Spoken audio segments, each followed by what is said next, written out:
మతాల మధ్య గొడవలు పెట్టాలి, కులాల మధ్య చిచ్చు పెట్టాలి, ఉద్యోగం వచ్చినోడికి రానోడికి మధ్య ఘర్షణ పూరిత వాతావరణం ఏర్పాటు చేయాలి.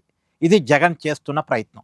తన అధికారంలోకి రావటం కోసం జగన్ చేస్తున్న ప్రయత్నం, జగన్ నమ్ముకున్న స్ట్రాటజీ ఇది. చూడండి, అవకాశం వచ్చిన ప్రతిసారి మతానికి మధ్య కానీ, కులానికి మధ్య కానీ, లేదు వర్గానికి మధ్య కానీ గొడవ పెట్టడానికి విపరీతమైన ప్రయత్నం చేస్తున్నాడు జగన్.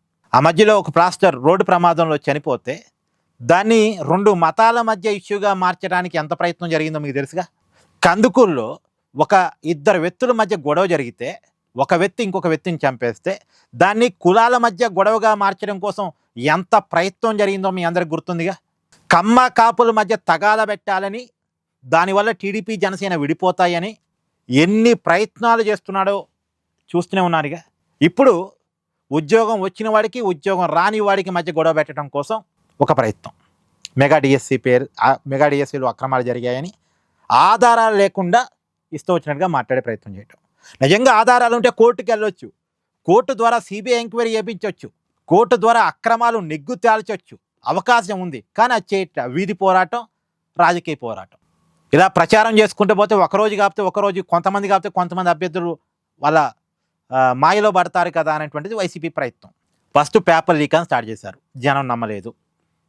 తర్వాత అమ్ముకున్నారని స్టార్ట్ చేశారు, జనం నమ్మలేదు. స్పోర్ట్స్ కోటాలో అక్రమాలను స్టార్ట్ చేశారు. ఇప్పుడు కొంత జనానికి ఎక్కించగలుగుతున్నారు కాబట్టి ఒక 2-3 కేస్ స్టడీస్ కూడా మొత్తానికి ఏదో పట్టుకున్నారు, కిందో మేదో పడి 1 నెల రోజులు పట్టుకొని ఆ కేస్ స్టడీస్ ఒక 2-3 పట్టుకొని ఇదిగో ఇతనికి ఇంత ర్యాంక్ వచ్చినా ఇవ్వలేదు. పద్దానికి మళ్ళీ సమాధానం ప్రభుత్వం వైపు నుంచి, అధికారుల వైపు నుంచి వస్తూనే ఉంది. సమాధానం వినటానికి సిద్ధమైతేగా జగన్. అసలు జగన్కి నిజంతో సంబంధం లేదు, సమాధానంతో సంబంధం లేదు. తాను చేయాలనుకున్న ప్రచారం చేస్తాడంతే. తన మాయలో పడ్డ వాళ్ళని అడ్డబెట్టుకొని ఒక కృత్రిమ ఉద్యమాన్ని క్రియేట్ చేసి జనంలో గందరగోళం రేపి సమాజంలో ఉద్యోగం వచ్చినోడికి ఉద్యోగం రానోడికి మధ్య విద్వేషాలు రెచ్చగొడతాడంతే. ఇప్పుడు ఇది కూడా పెద్ద వర్కౌట్ కావట్లేదని ఇప్పుడు కొత్త అంశం, కులాల మధ్య గొడవ. కమ్మ సామాజిక వర్గానికి స్పోర్ట్స్ కోటాలో ఎక్కువ పోస్టులు ఇచ్చారు అని.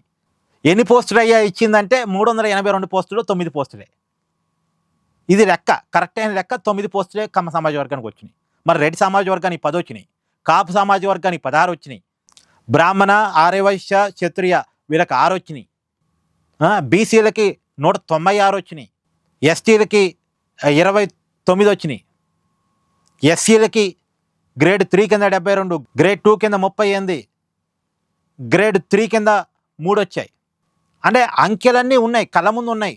కానీ ఈ అంకెలతో జగన్కి సంబంధం లేదు, ఈ నిజాలతో జగన్కి సంబంధం లేదు. ఇప్పుడు కమ్మ వాళ్ళకే ఉద్యోగాలు వచ్చాయంటే ఇన్ని అంకెలు ఎవడు చూస్తాడు? ఎవడో ఒకడు రెచ్చిపోతాడు కదా. దానివల్ల ఉద్యోగం వచ్చినటువంటి వాళ్ళకి మధ్య, ఉద్యోగం రాని వాళ్ళకి మధ్య గొడవ జరిగిద్దిగా, గొడవ స్టార్ట్ అయ్యిద్దిగా. సో ఇలాంటి పార్టీని, ఇలాంటి వ్యక్తిని ఏం చేయాలి? మీరే కామెంట్ చేసే ప్రయత్నం చేయండి. Please do like, share and subscribe this channel.